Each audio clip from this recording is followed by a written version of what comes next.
Terima kasih Anda masih menyaksikan Kompas Siang, Saudara. Sederet kemudahan berwisata ke Indonesia, terutama ke Bali, kian menarik lebih banyak turis asing pasca pembatasan pandemi dilonggarkan.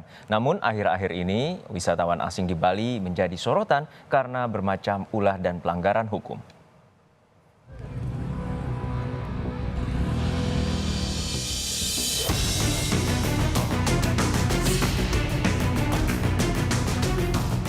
Ini sekaligus merupakan warning kepada semua wisatawan, semua warga negara asing yang berkunjung ke Bali agar betul-betul berkunjung ke Bali ini dengan tertib, disiplin, menghormati budaya Bali, menghormati hukum yang berlaku di Indonesia ini. Peringatan Gubernur Bali ini bukan tanpa alasan. Gara-gara tingkah turis nakal di Bali yang makin menjadi-jadi, citra pariwisata Pulau Dewata di dunia jadi tercoreng. Macam-macam pelanggaran mereka. Wisatawan asal Australia ini misalnya sampai cekcok dengan polisi, bahkan sempat mencoba kabur karena tak terima saat dirazia. Padahal dia tak pakai helm saat berkendara. Pengendara tersebut tidak terima dihentikan kendaraannya, padahal yang bersangkutan secara kasat mata terlihat melanggar tidak menggunakan helm. Baik, dari kami sudah koordinasi dengan pihak imigrasi, mungkin ada tindak lanjut selain daripada penindakan berupa tilang, mungkin ada tindakan lebih daripada pihak imigrasi. Tidak hanya itu, Polda Bali juga menyita mobil supercar Lamborghini dengan plat palsu bertuliskan Domogatsky. Mobil yang digunakan warga negara Rusia bernama Sergei Domogatsky ini ternyata menunggak pajak hingga 104 juta rupiah.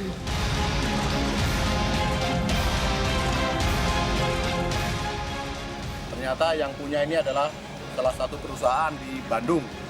Sergei ini keberadaannya setelah kita terawang ada di Abu Dhabi, takut dia datang. Ternyata takut juga dia datang. Sudah berapa lama? Dubai ya. Sudah berapa lama dia pegang Nah mobil ini ini? kita harus menunggu di Sergei dulu. Pajaknya seperti yang rekan-rekan sudah tulis di awal, nunggak nih 103 atau 104 juta. Dua warga Rusia juga ditangkap kantor imigrasi khusus kelas 1 Ngurah Rai karena ketahuan menyalahi izin tinggal. Keduanya ternyata menyediakan jasa belajar mengendarai motor yang diduga untuk mencari keuntungan pribadi.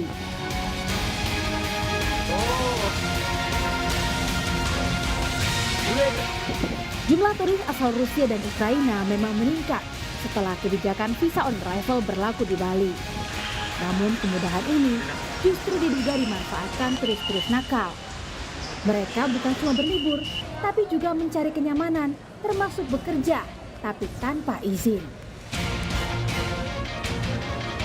Ya, semua mereka datang mengungsi atau mencari tempat pelarian mungkin, tapi karena mereka melihat banyaknya ada warga negaranya mereka di sini, mungkin mereka merasa itu jadi lahan bisnis ya kan. Jadi mereka membuat praktek-praktek bisnis yang lumayan banyak, seperti bukan cuma rental motor ya, rental motor kita sering temui, money changer online, bahkan kemarin ada yang jual roti bawa motor juga, itu sudah beda lokal sekali berarti. Naik motor gitu. Iya, dia menjajakan seperti burger, hotdog gitu, naik motor.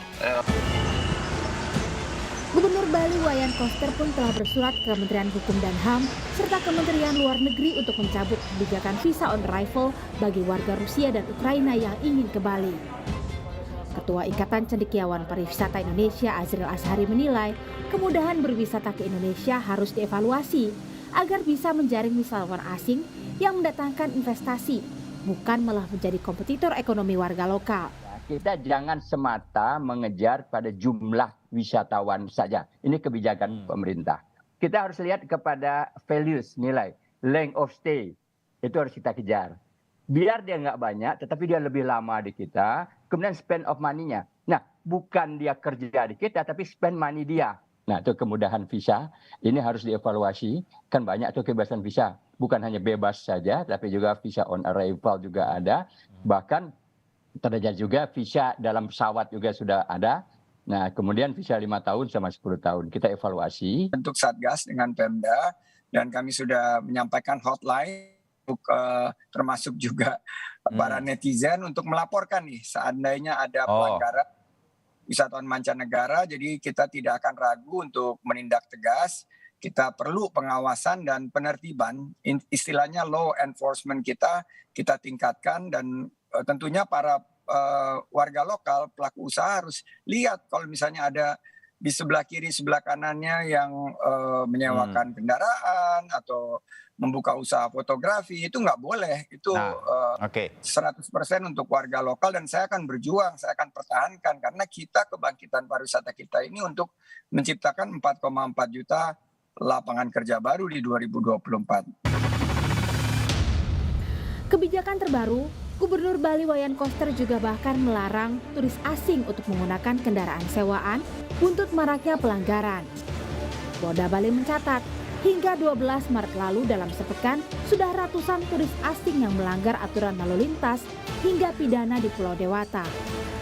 Jadi karena itu saya meminta kepada turis, wisatawan, WNA yang berkunjung ke Bali menghentikan perilaku buruk seperti menggunakan kendaraan di jalan, kemudian melakukan pekerjaan-pekerjaan yang bukan semestinya, karena ini adalah wilayah yang harus kami kontrol sesuai kewenangan yang kami miliki di Provinsi Bali ini. Namun, kebijakan ini ditolak para pengusaha rental motor di Bali karena dinilai salah sasaran. Kita jelas menolak tegas itu ya, karena menurut saya apa yang disuarakan Gubernur Bali itu salah sasaran ya. Kita seperti ibaratnya mau menangkap tikus tapi lumbungnya yang dibakar gitu. Karena ini persentase boleh bermasalah itu kan dari 100% paling 10% gitu. Harusnya pihak imigrasi atau pihak-pihak terkait itu yang harusnya digalakkan untuk mencegah pengecekan, mencegah, ya, bukan usaha rentalnya yang ditutup. Untuk menekan ulah nakal turis, Kementerian Pariwisata juga membentuk Satgas bersama imigrasi, Pemda Bali, dan membuka hotline untuk melaporkan wisatawan yang berulah atau melanggar hukum agar bisa segera ditindak tegas.